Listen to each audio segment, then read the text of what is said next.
Hello, welcome back to my channel mga bro, mga kakwagan. Ayan, balik naman tayong mamamana. Ganda ng tubig ngayon. Super clear. Ito pala yung kasama natin. Ito yung first fish na nakuha natin. Isang dapugan. Batfish. Ayan. Sarap inihaw to. Hindi siya masyadong kalakihan sa huli natin ngayon, pero goods na to pang one person. Drop na tayo dito at didikit tayo sa mga edge sa cliff. Yan yung dapugan natin yun, at pumili tayo ng laki-laki konti at yung malapit-lapit. And yan na, may target na natin. Kuha natin dapugan, yung batfish. Okay, kaso nabubod yung niya, yung tali. Nasangit yung tali doon sa corals. At yan, babalikan natin mamaya yan.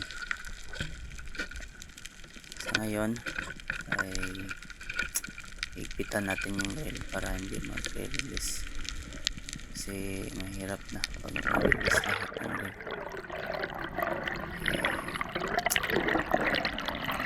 Maraming oras kung lipitin. Ayan, matapos na tayong magpahinga ng maayos, ni-retrieve na natin yung isda ilalim. Ayan, glide lang tayo, drop lang tayo ng dahan-dahan, free fall, at para makapag-relax mo talaga tayo pag nag-hunting.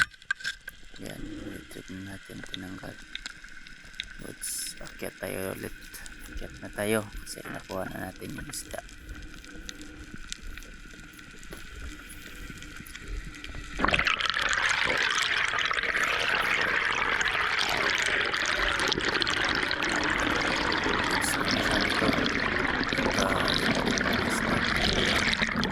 Lalim yung sinisisid namin dito, tapos walang talagang malalaki kasi marami na tayong nangingisda araw gabi. May nangingisda, tapos drop na naman tayo dito sa may kantel tilapia. Hindi na tayo bumaba kasi malakas yung agos at baka mapapalalim tayo. Ayun, may ini-aim akong isda dyan, kaso hindi ko nakita. May papalapit pala sa akin na snapper nasa left side ko, hindi ko na malayan.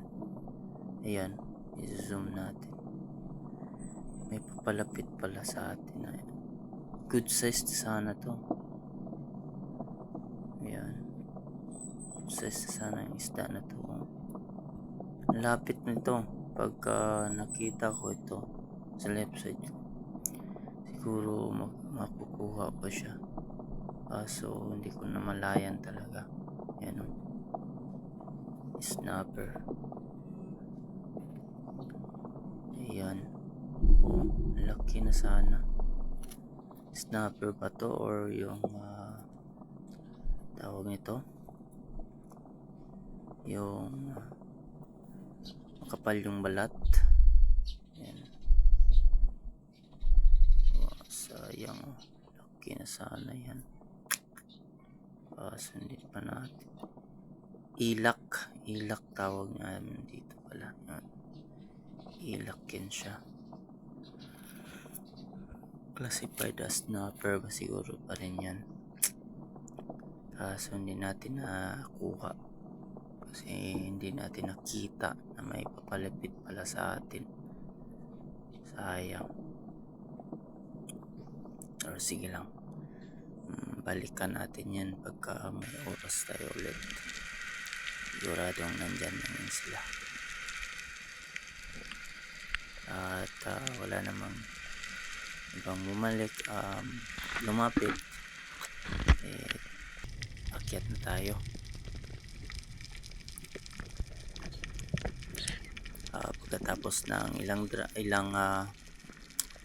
segundo naman, nag-drop na naman tayo dito. Bago natin magpahinga ng ayos, drop na naman tayo dito. Gamit ko palang spear gun is my own homemade aquagun spear gun, inverted roller gun. Kaya aquagun 100 cm lang po siya, from trigger to line roller. Yan, tingin tayo sa gilid. Tapos paglingon natin sa itaas, may nakita tayong group of rainbow runner. Yan, grabe, laki ng mga rainbow runner na to. Sa mga 2 kilos to 3 kilos siguro to. Laki sila yan, kaso sobrang likot ang likot nila. At tiname natin yung isa. Yan, medyo malayo-layo siya konti.